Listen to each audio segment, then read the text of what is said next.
इस समय मैं आज जनपद अमेठी में ग्राम टीकर माफी, जहाँ पर ये संत परमहंस जी का आश्रम है, वहाँ पर मैं इस समय मौजूद हूँ। सामने आप देख रहे हैं भगवान विष्णु जी की लेटी हुई अवस्था में गेट के ऊपर ये सुंदर मूर्ति बनी हुई है और सुंदर गेट अभी निर्माणाधीन चल रहा है। ये देखिए, आश्रम चूँकि पुराना आश्रम है इसलिए गायों की भी यहाँ पर व्यवस्था है और प्रकृति का यहाँ बहुत अच्छा संरक्षण है। और देखिए, आपको बहुत ही अब जो दुर्लभ पेड़ होते जा रहे हैं और उनके मैं आपको सबसे पहले यहाँ दर्शन करा रहा हूँ, फिर आपको अंदर आश्रम में ले चलूँगा। ये सामने देखिए, छोटे, क्योंकि शाम हो गई है इसलिए थोड़ा लाइट कम है, लेकिन सामने जो आप देख रहे हैं ये पौधे अब मिलना दिखाई नहीं पड़ते। ये कैंथा का पौधा है और कैंथे के देखिए फल लगे हुए हैं और ये पौधे अब बहुत ही कम जो है देखने को मिलते हैं, लेकिन यहाँ पर ये संरक्षित हैं और इनका संरक्षण किया गया है।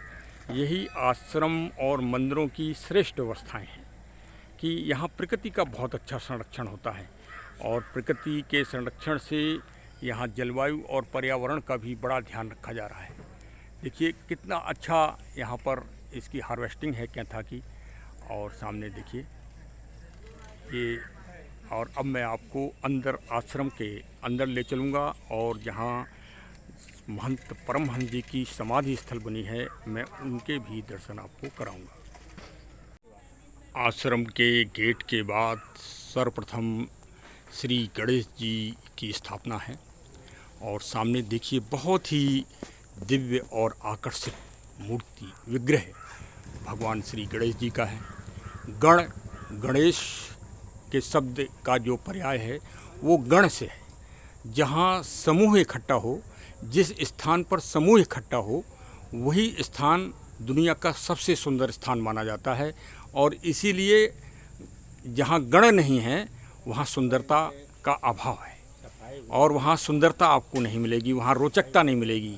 तो गणेश जी बुद्धि, ज्ञान, विवेक और गण के पूजक हैं।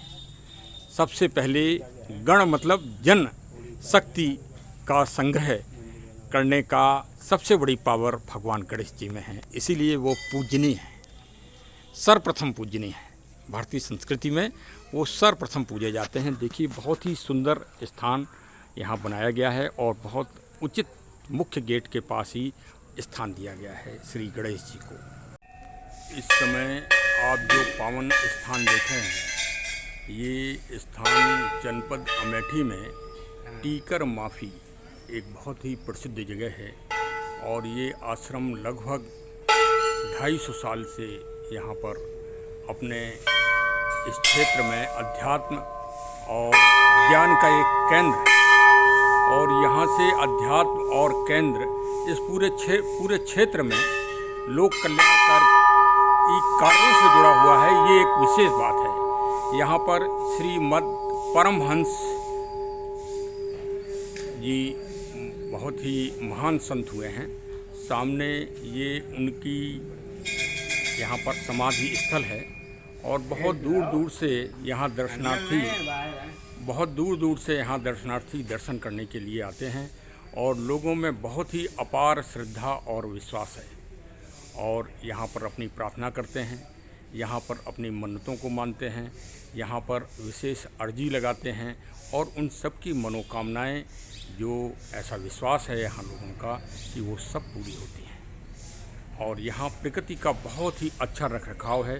सामने जो आप देख रहे हैं ये चंदन के करीब 5-5, 10-10 वर्ष पुराने पौधे हो गए हैं और बड़े ही स्वस्थ हैं। इससे स्पष्ट है कि अमेठी जनपद में भी चंदन के माफिक की जलवायु है।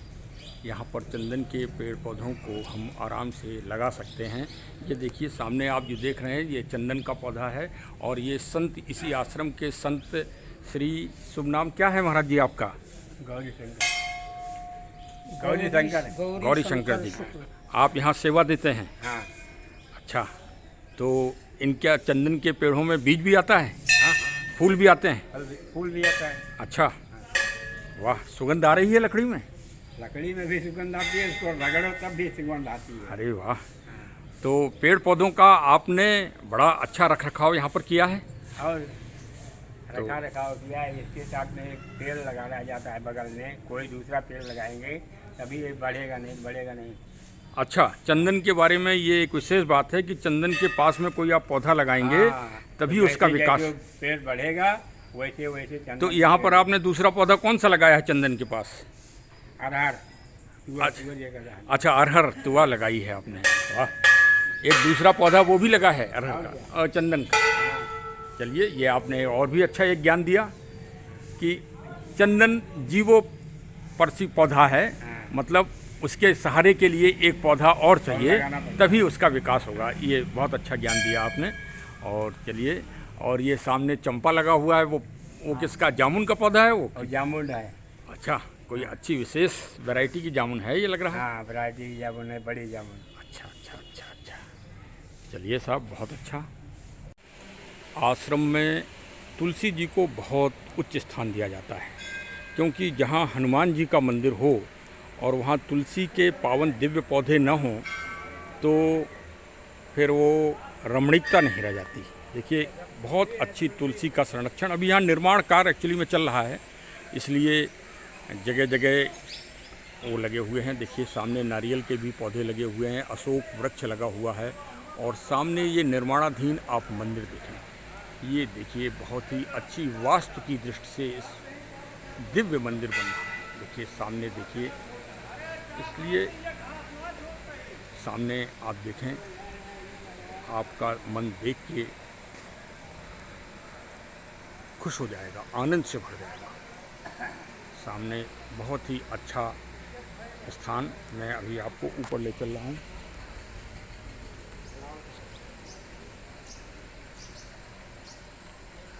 और ये देखिए, बहुत ही वास्तु की दृष्टि से इसको बहुत ही उच्च कोट का बनाया गया है। स्थापत्य कला भी बहुत ही अच्छी है। और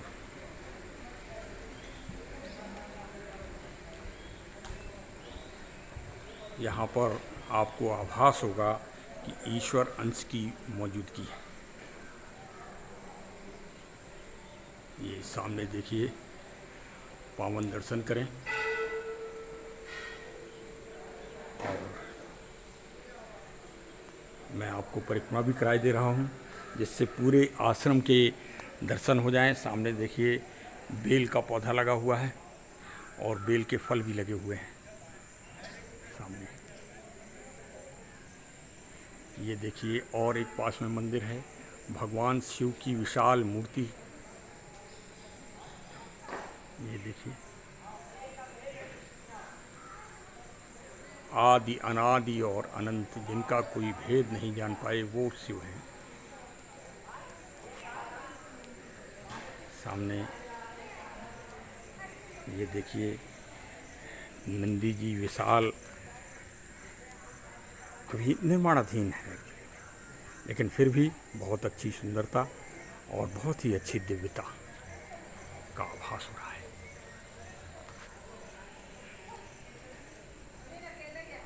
और प्रकृति का अद्भुत रख रखाव।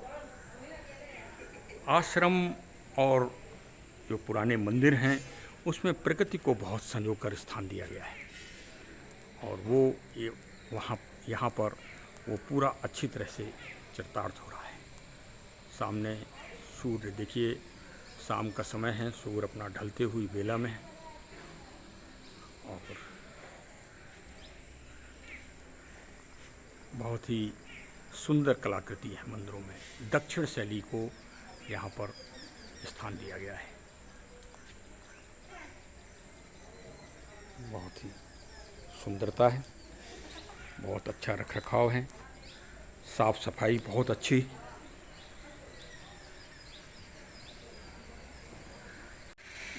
यहाँ आसपास के स्थानीय संभ्रांत लोग भी इसमें मौजूद हैं, और उनसे भी इस स्थान और इस पौधे की मैं चर्चा कर रहा हूँ। शुभ नाम सर आपका? जितेंद्र कुमार पांडे। पांडे जी साहब, पहले तो इस पौधे के बारे में बताइए थोड़ा कि ये पलाश पीपल का पेड़ है। अच्छा अच्छा अच्छा। जब स्वामी परमहंस जी महाराज यहाँ आए जी जी तो ये जंगल है पूरा। जी जी जी जंगल में जो है बहुत तरह के पेड़ हैं। जी तो जी। उसी पेड़ में जो है एक पलाश का पेड़ भी जो है। अच्छा अच्छा तो अच्छा। स्वामी जी जो है यहाँ पर रह करके जो है पूरे जंगल को जो है अपना देखते रहे। यहाँ पर जो है गौशाला भी जो है स्थापित किया। अच्छा। संस्कृत पाठशाला भी स्थापित किया। अच्छा। आज भी ये विद्यालय यहाँ संचालित हो रहे हैं। संस्कृत के विद्यालय मतलब यहाँ से ज्ञान का भी प्रसार हुआ ज्ञान का और भी धर्म का भी प्रसार धर्म हुआ। का भी प्रसार हो रहा है। इस पौधे को आप कब से देख रहे हैं? अब लगभग उम्र मेरी जो है 47 साल है, जी। लेकिन मैं जब से जानता हूँ, जब से आश्रम से जुड़ा हूँ, दर्शन भी करता हूँ, तब इसमें लाल और पीले दोनों तरह के फूल आ रहे हैं क्या? दोनों तरह के आते रहते हैं? से इसमें दोनों तरह के फूल आते हैं। ये देखिए श्री राम दरबार और पंचदेव मंदिर, ये देखिए स्थापना हो गई है यहाँ मूर्तियों की। और अभी मूर्तियों का अभिषेक नहीं हुआ है, मतलब अभी निर्माणाधीन ही चल रहा है।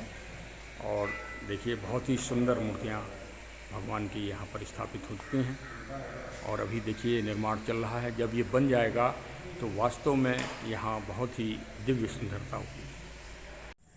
कलयुग में दुखों को और संकटों को दूर करने वाले भगवान शनिदेव जी हैं।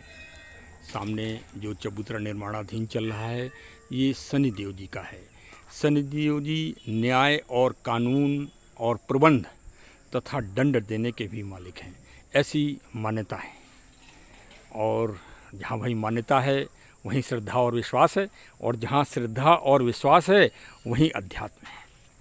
तो ये सामने आप देखिए निर्माणाधीन है। जब ये स्थान सुंदर हो जाएंगे, 14 फरवरी को यहाँ पर संत जी श्री गौरी शंकर जी ने जानकारी दी है कि 14 फरवरी को यहाँ पर मूर्तियों का अनावरण होना है और मूर्तियों का विधि विधान से यहाँ पर स्थापना होगी, हवन होगी, स्थापना भी होगी और हवन भी होगी और बड़े बड़े संत यहाँ पर आएंगे। तो चलिए आप सभी लोग भी सादर आमंत्रित हैं चारों और शंकराचार्य आनंद। आएंगे, मुख्यमंत्री योगी आदित्यनाथ आएंगे, अच्छा ये सब आएंगे। चलिए साहब, बहुत बहुत धन्यवाद, आपने जानकारी दी। और चलिए आनंद लीजिए साहब अमेठी जनपद में।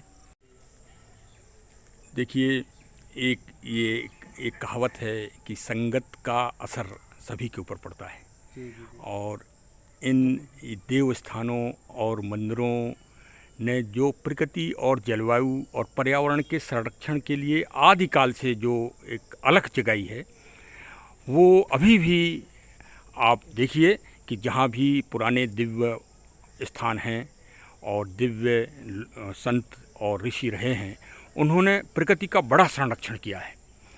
और उसी संरक्षण में देखिए यहाँ स्थानीय श्री, शुभ नाम क्या है साहब आपका? राम कमल शुक्ला।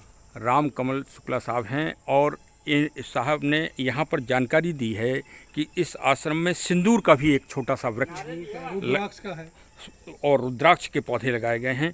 देखिए सिंदूर का बहुत ही सुंदर, ये देखिए बहुत छोटा सा पौधा भी लगाया गया है जो अभी ये सामने देखिए, ये इसकी पत्ती हैं, आप पहचान लें। और ये अभी लगाया गया है ये। और भी यहाँ रुद्राक्ष के सामने तो आप देख ही रहे हैं कितनी सुंदरता है। अभी यद्यपि निर्माण यहाँ पे चल रहा है इसलिए थोड़ा सा अस्त व्यस्तता दिखाई दे रही है, लेकिन प्रकृति का बहुत अच्छा दुर्लभ संरक्षण है।